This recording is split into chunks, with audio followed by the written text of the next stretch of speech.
बड़ी खबर, यूपी में बड़ा प्रशासनिक फेरबदल हुआ है। आपको बताएं कि यूपी में 16 आईएएस अधिकारियों के तबादले हुए हैं। संजीव मित्तल राजस्व परिषद के चेयरमैन बने हैं। अरविंद कुमार को एसीएस औद्योगिक विकास का अतिरिक्त प्रभार दिया गया है और नरेंद्र भूषण प्रमुख सचिव पीडब्ल्यूडी बनाए गए हैं। सुरेंद्र सिंह को ग्रेटर नोएडा का मुख्य कार्यपालक अतिरिक्त प्रभार नियुक्त किया गया है और रमेश गोकर्ण प्रमुख सचिव आवास एवं शहरी नियोजन बने हैं। तो देखिए, तबादले के तहत 16 आईएएस ऑफिसर्स के नाम सामने आए हैं और कई ऐसे ऑफिसर हैं जिनका डिपार्टमेंट चेंज हुआ है। देखिए, दीपक कुमार प्रमुख सचिव बेसिक शिक्षा बने हैं, सुभाष चंद्र शर्मा प्रमुख सचिव बने हैं। हर एक नाम की लिस्ट आई है जो 16 की संख्या में है।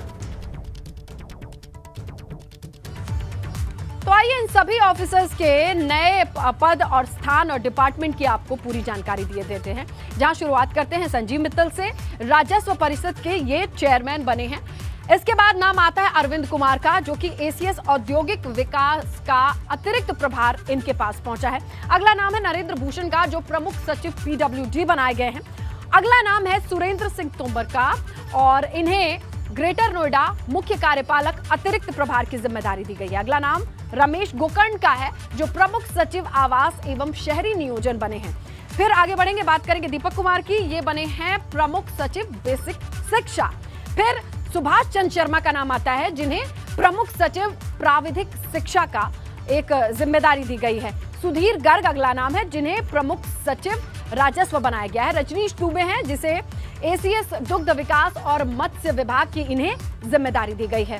मनोज कुमार सिंह अगला नाम है, इन्हें एसीएस ग्राम विकास पंचायती राज की जिम्मेदारी मिली है और अमृत अभिजात को प्रमुख सचिव नगर विकास बनाया गया है। अगला नाम है राजेश कुमार सिंह का, जो प्रमुख सचिव खाद्य प्रसंस्करण बने हैं। इसके बाद एल वेंकटेश्वर लू प्रमुख सचिव परिवहन बने हैं। नीनी शर्मा यूपी प्रशासन प्रबंध अकादमी निदेशक बनी हैं और अगला नाम है एम देवराज प्रमुख सचिव ऊर्जा। राधा चौहान वित्त आयुक्त एवं एसीएस वित्त बनी है। तो ये ऑफिसर्स के नामों की लिस्ट है और जहां पर ट्रांसफर भी है और कई लोगों के डिपार्टमेंट को शिफ्ट किया गया है। ये बड़ा प्रशासनिक फेरबदल है और सोच समझकर ये बड़े फैसले लिए जाते हैं। किन ग्राउंड पर ये फैसले लिए गए, समझने की कोशिश करते हैं। हमारे सहयोगी शैलेश अरोड़ा सीधा जुड़ते हैं लखनऊ से। और शैलेश, क्या ग्राउंड है जिसके आधार पर ये बड़े स्तर पर बड़े बड़े डिपार्टमेंट पे ये ट्रांसफर हुआ है या डिपार्टमेंट शिफ्ट हुआ है? देखिए, ग्राउंड एक ही है कि किसने अपने, अगर पिछले कार्यकाल की बात करें तो उसमें भी तमाम ये देखिए जो तबादले हुए हैं कल, वो योगी सरकार पार्ट 2 में पहली बार इतने बड़े स्तर पर प्रमुख सचिव अपर मुख्य सचिव स्तर के तबादले हैं और उनमें कहीं ना कहीं ये देखा गया कि इससे पहले जो जहां पर तैनात था उसने वहां पर कैसा काम किया है। देखिए, हाल ही में अभी बात करें तो देखिए 30 तारीख को 5 बड़े आईएएस अधिकारी रिटायर हुए थे। तो उसमें अगर देखिए सबसे बड़ा जो पद हम कहते हैं वो है कृषि उत्पादन आयुक्त का, जो मुख्य सचिव के बाद का पद माना जाता है। वहाँ पर मनोज कुमार सिंह को जिम्मेदारी दी गई है, जो अपर मुख्य सचिव ग्रामीण विकास विभाग रहे और ये माना जा रहा था कि उनको जिम्मेदारी मिल सकती है। लेकिन एक चीज़ यहाँ पर ध्यान देने वाली है कि कहीं ना कहीं 7 सीनियर आईएएस को किनारे करते हुए उन्होंने इस पद पर जिम्मेदारी पाई है। और अगर उनकी भूमिका की बात करें मनोज कुमार सिंह की, तो जब पंचायत चुनाव हुए थे उस समय भी वो अपर मुख्य सचिव हुआ करते थे और पंचायत चुनाव कोरोना काल में हुए थे, तो व्यवस्थाओं को लेकर, चुनाव शांतिपूर्ण हो इसको लेकर तमाम जो तैयारियां थी उसमें अहम भूमिका उनकी रही, शायद कह सकते हैं उसका इनाम है। और उनको मुख्य सचिव के बाद का यानी नंबर 2 का जो पद है कृषि उत्पादन आयुक्त का, वो दिया गया है, उससे नवाजा गया है। इसके बाद बात करिए राजस्व परिषद के चेयरमैन की, तो हाल ही में मुकुल सिंघल वहाँ से रिटायर हुए थे और उसके बाद में संजीव मित्तल को, जो अवस्थापना एवं औद्योगिक विकास आयुक्त रहे, उनको ये जिम्मेदारी दी गई है राजस्व परिषद में।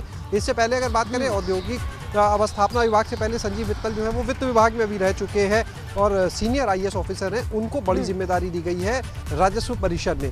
देखिए, इस पूरे अगर हम समीकरण को देखते हैं, जितने आईएएस को तबादले हुए, तो कई ऐसे भी हैं जिनके विभाग बदलने के बाद ऐसा लगता है कि एक तरह से उनको कम महत्वपूर्ण विभाग दिया गया, ऐसा नजर आता है। जैसे बात करें डॉक्टर रजनीश दुबे की, जैसे बात करें ऐसे नामों की लिस्ट भी होगी जो अपने आप को डिमोट फील कर रहे होंगे और कुछ अच्छे काम की वजह से प्रमोट भी किए गए हैं। अब देखना होगा कि इस नए महकमे की जिम्मेदारी वो कितने खूबसूरती से निभाते हैं। शुक्रिया तमाम जानकारी